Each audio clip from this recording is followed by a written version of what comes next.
माझे 10वीचे पेपर झाले होते आणि मला उन्हाळ्याच्या सुट्ट्या लागलेल्या होत्या.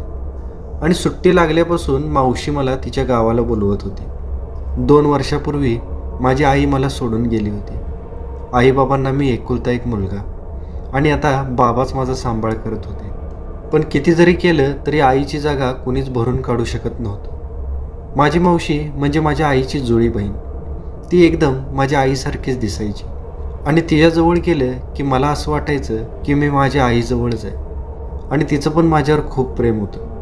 म्हणून ती ज्यावेळी मला सुट्टी लागेल त्यावेळी मला आवर्जून तिच्या घरी बोलवायची. माझ्या मावशीला माझ्याच वयाचा एक मुलगा होता. त्याचं नाव सुहास. मी मावशीच्या इकडे गेलो की आमच्या दोघांची खूपच गट्टी जमायची. दिवसभर कसा खेळण्यात जायचा ते आमच्या दोघांना पण कळत नव्हतं. खाण्यापिण्याची सुद्धा शुद्ध आम्हाला राहत नव्हती. आणि आता मी येणार म्हणल्यानंतर सुहास पण एकदम हरकून गेलेला होता. मला वाटतं त्या दिवशी रविवार असेल. मी आमच्या मावशीच्या घरी पोचलो. सुहासने येऊन मला मिठीच मारली. घरातल्या सगळ्यांनी माझं एकदम चांगल्या प्रकारे स्वागत केलं. पुन्हा दुपारची जेवणं वगैरे झाल्यानंतर मी आणि सुहास त्याच्या रूममध्ये गप्पा मारत बसलो होतो.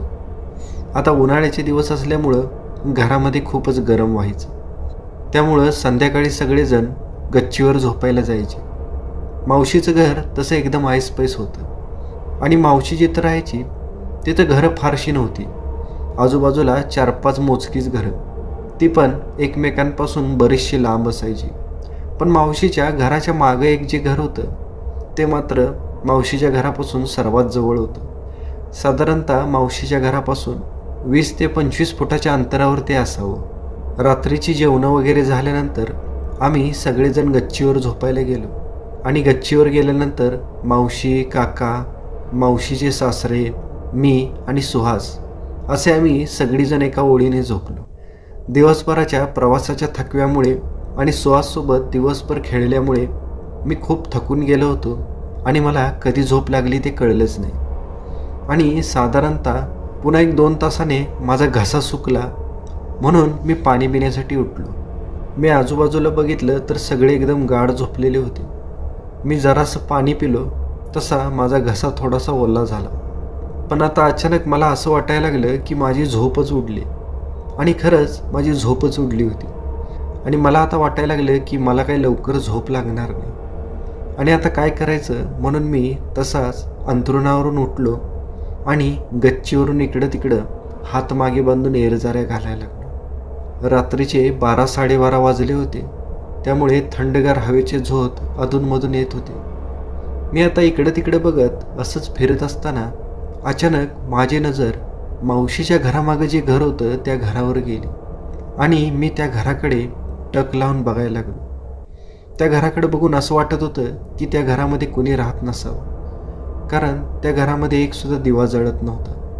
घराच्या आजूबाजूला बरंचसं गवत वाढलेलं होतं. काट्यांची झुडपं चांगली मोठमोठी झालेली होती आणि एकंदरीत ते घर एकदम भयानक आणि विचित्र वाटत होतं. आणि जवळजवळ मी एक 5 मिनटं त्या घराकडं टक लावून बघत होतो.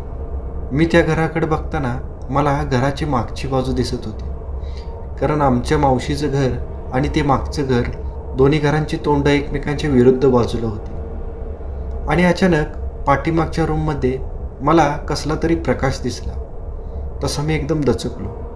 पहिल्यांदा तर मला वाटलं होतं की हे घर एकदम बंद असावं, इथं कोणी राहत नसावं. पण अचानक त्या घरामध्ये लाईट आल्यानंतर मला असं जाणवलं की त्या घरामध्ये कुणीतरी आहे.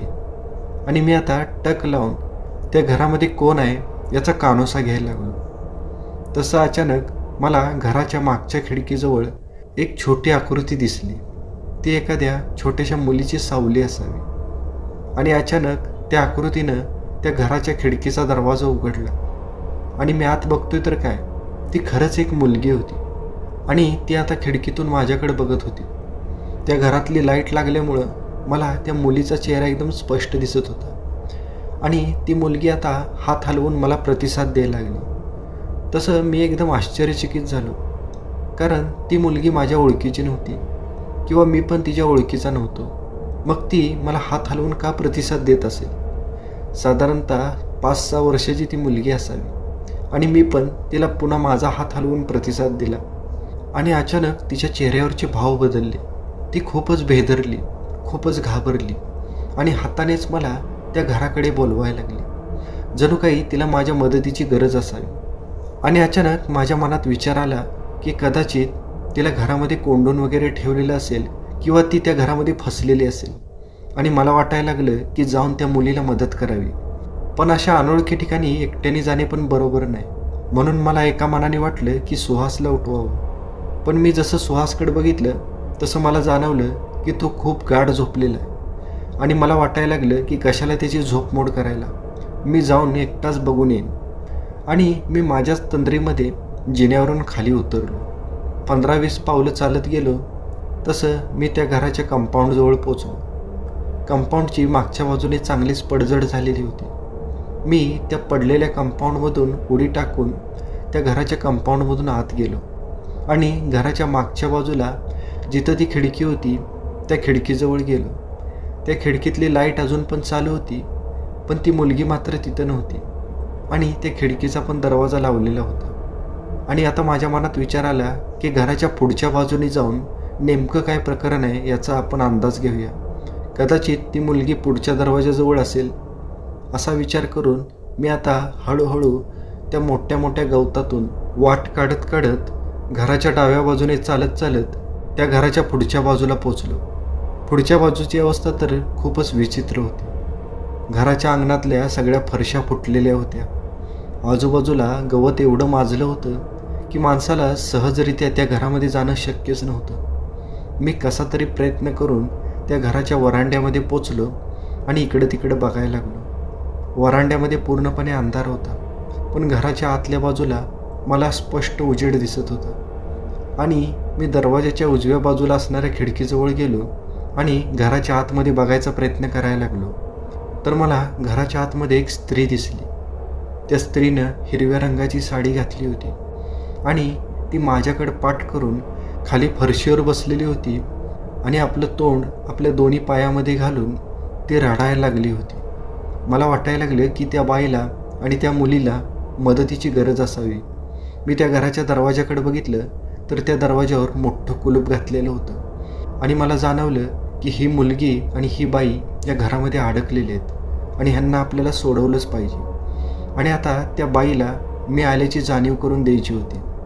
म्हणून मी त्या खिडकीच्या जवळ गेलो आणि त्या खिडकीच्या काचेवरच मी माझ्या हाताने टकटक असा आवाज केला.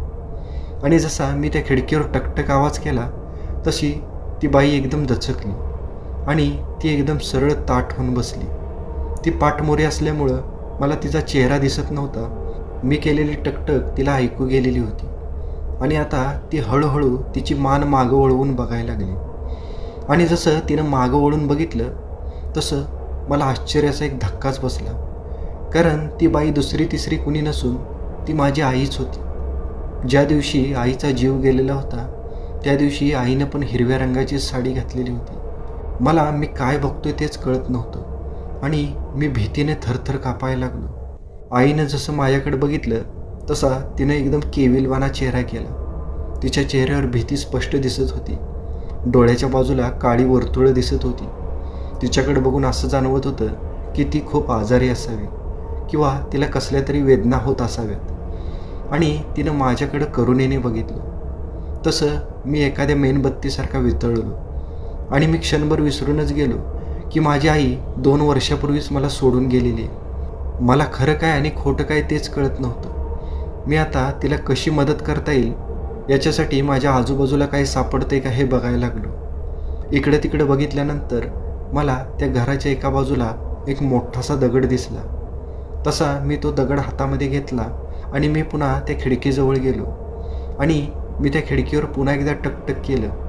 तशी माझी आई त्या खिडकीच्या एकदम जवळ आली आणि ती मला हातवारे करून खुणवायला लागली की मला या घरातून बाहेर काढ. तसं मी आईला म्हणालो, तू काळजी करू नकोस, मी तुला या घरातून बाहेर काढतो. असं म्हणून मी तो मोठा दगड घेऊन त्या घराच्या दरवाजाजवळ गेलो आणि मी जोरजोराने त्या घराच्या दरवाजाच्या कुलपावर त्या मोठ्या दगडाने घाव घालायला लागलो. आणि माझ्या त्या दगडाने घाव घालण्याचा खूपच मोठा आवाज व्हायला लागला. पण मी मात्र आता विचार करायच्या मनस्थितीमध्ये नव्हतो. मी पूर्णपणे संमोहित झालेलो होतो. मी काय करतोय हे माझं मलाच कळत नव्हतं. आणि जवळजवळ 10-12 घाव घातल्यानंतर अचानक खाटकन ते कुलूप तुटलं आणि मी माझ्या हातातला तो दगड फेकून दिला.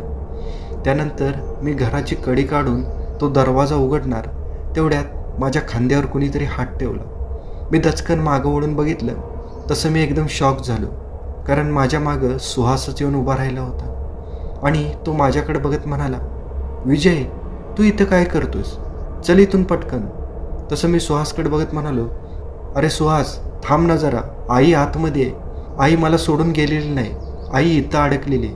तसं सुहास मला बोटानेच गप्प राहण्याचा इशारा करायला लागला आणि तो पटकन दरवाजाजवळ गेला आणि त्याने दरवाजाची कडी पुन्हा बाहेरून लावली. मी सुहासला समजावून सांगायचा प्रयत्न करत होतो, पण सुहास मात्र माझं काहीच ऐकत नव्हता आणि त्यानं माझ्या हाताला पकडून जवळजवळ ओढतच त्या घरापासून मला लांब घेऊन चालला. त्यानं कसं तरी ओढतच मला त्या घराच्या कंपाऊंडमधून बाहेर काढलं आणि तो माझ्याकडे बघत मला म्हणायला लागला, विजय, प्लीज भानावर ये. असं म्हणून तो मला जोरजोराने हलवायला लागला. तसं मी एकदम भानावर आलो आणि मी सुहासकडे बघत म्हणालो, सुहास, अरे मी खरंच सांगतोय, मी त्या घरामध्ये माझ्या आईला बघितलं. तसं सुहास म्हणाला, 2 मिनटं शांत हो आणि माझं ऐकून घे.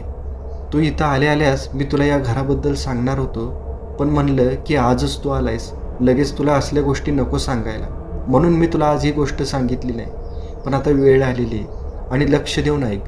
या घरामध्ये पहिल्या खूपच वाईट घटना घडलेल्या आहेत आणि या घरामध्ये खूपच नकारात्मक ऊर्जा आहे आणि या घरामधली जी नकारात्मक ऊर्जा आहे ती प्रत्येक माणसाच्या मनाशी खेळते. जसं की तुझी आई 2 वर्षापूर्वी वारली, ही तुझ्या आयुष्यातली सगळ्यात वाईट घटना आणि त्या घटनेचा खूपच मोठा धक्का तुला बसलेला आहे आणि त्या घराने तुझ्या मनाचा या नाजूक कडीचाच फायदा घेतला. तुला तुझ्या आईचं प्रतिबिंब दाखवून तुला त्या घरामध्ये बोलवायचा प्रयत्न केला. जर तू त्या घरामध्ये गेला असतास तर तू तिथेच अडकून बसला असतास.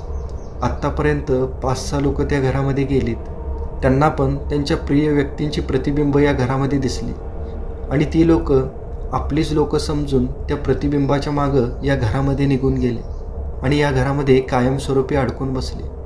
पुन्हा ते कधीच बाहेर आले नाहीत किंवा कुणाला दिसले पण नाहीत. आणि हीच अवस्था तुझी पण झाली असती. तुझं नशीब चांगलं की मी वेळेवर जागा झालो. पुन्हा अशी चूक करू नकोस. जोपर्यंत इथं आहेस तोपर्यंत त्या घराकडं जास्तीत जास्त दुर्लक्ष करायचा प्रयत्न कर. हे सगळं मी मंत्रमुग्ध होऊन ऐकत होतो. तसा माझा भूताकेतांवर किंवा असल्या नकारात्मक ऊर्जेवर कधीच विश्वास नव्हता. पण आज सुहास जे सांगत होता ते एकदम खरं होतं, कारण याचा एकदम जवळून अनुभव मी स्वतः घेतलेला होता. माझं शरीर घामाने लथपथ झालेलं होतं, हृदयाचे ठोके वाढले होते, हातापायाला कंप सुटला होता. माझ्या आयुष्यात असं काही घडेल याचा मी स्वप्नात पण विचार केला नव्हता आणि आपण कुठल्या संकटातून बाहेर पडलोय हे पण मला आज जाणवलं होतं. जर आज सुहास आला नसता तर माझ्यासोबत काय झालं असतं याचा विचार केला तरी आज पण माझ्या अंगावर काटा आल्याशिवाय राहत नाही.